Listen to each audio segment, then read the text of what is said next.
அனைவருக்கும் வணக்கம். நீங்கள் நம்ம சேனலுக்கு புதுசுன்னா பக்கத்தில் இருக்கிற பெல் பட்டன் அமைத்தி சப்ஸ்கிரைப் பண்ணிக்கோங்க. தொடர்ந்து எல்லா வீடியோக்களையும் நீங்கள் பார்க்கலாம்.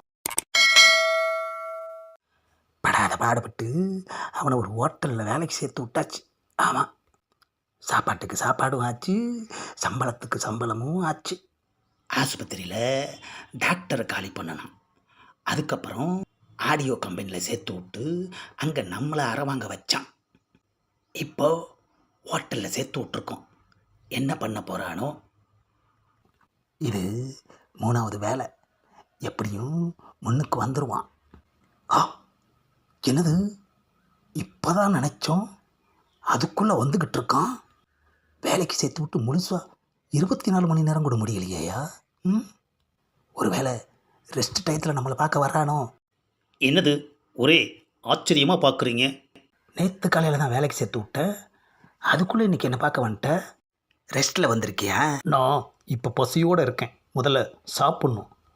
என்னது இது, சிறுபிள்ளைத்தனமாலாம் இருக்குது. ஹோட்டலில் வேலைக்கு சேர்த்து விட்ருக்கேன், பசியோடு இருக்கேன்னு சொல்கிறியா? வரையிலேயே 4 இட்லியை வச்சு போட்டு வர வேண்டியதானே, இல்லை ஒரு மசால் தோசை அமைக்கிட்டு வர வேண்டியதானே? ஆனால் அதெல்லாம் இல்லைன்னா பொங்கலை சாப்பிட்டுட்டு வந்திருக்கலாமே ஐயா. இங்கே வந்து பசிக்குதுன்னு சொல்கிற. வேலை போனதுக்கப்புறம் எப்படி சாப்பாடு போடுவாங்க? என்னது, வேலை போயிருச்சா? ஆஹா, நம்மளால் அதிர்ச்சியாக கூட கேட்க முடியலையே ஐயா. எத்தனை தடவை தான் நாமளும் அதிர்ச்சியாக கேட்குறது? முதல் வாட்டி 2வது வாட்டியாக இருந்தால் கூட அதிர்ச்சி தானாக வரும். இது பழகி போனதுனால அதிர்ச்சி கூட வரலையே ஐயா. ஒரே நல்ல வேலையை விட்டு வந்திருக்கியே. இப்போ எனக்கு பசிக்குது, சாப்பாடு இருக்கா இல்லையா? எப்படி வேலை போச்சுன்னு சொல்லு. நான் நேற்று டியூட்டியில் ஜாயின் பண்ண அடுத்த நிமிஷமே 1000 சாப்பாடு ஆர்டர் கொடுக்க ஒரு பெரிய பார்ட்டி வந்திருந்தார். 1000 சாப்பாடா?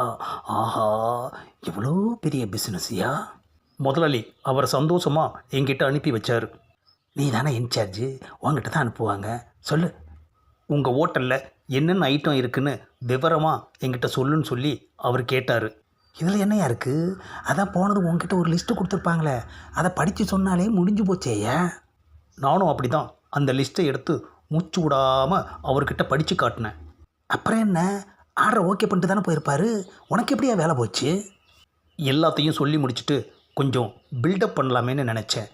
என்னது பில்டப்பா? ஆமாம். அது என்னையா பில்டப்பு? எங்கள் ஹோட்டல் சாப்பாடு பயங்கர டேஸ்ட்டுன்னு பில்டப் பண்ணி சொல்கிறதுக்கு பதிலாக வேஸ்ட்டுன்னு சொல்லிட்டேன். ஆஹா, இப்போவும் அதிர்ச்சி வரலையே. இந்த பதிவை லைக் பண்ணுங்கள், ஷேர் பண்ணுங்கள், மறக்காமல் சப்ஸ்கிரைப் பண்ணுங்கள்.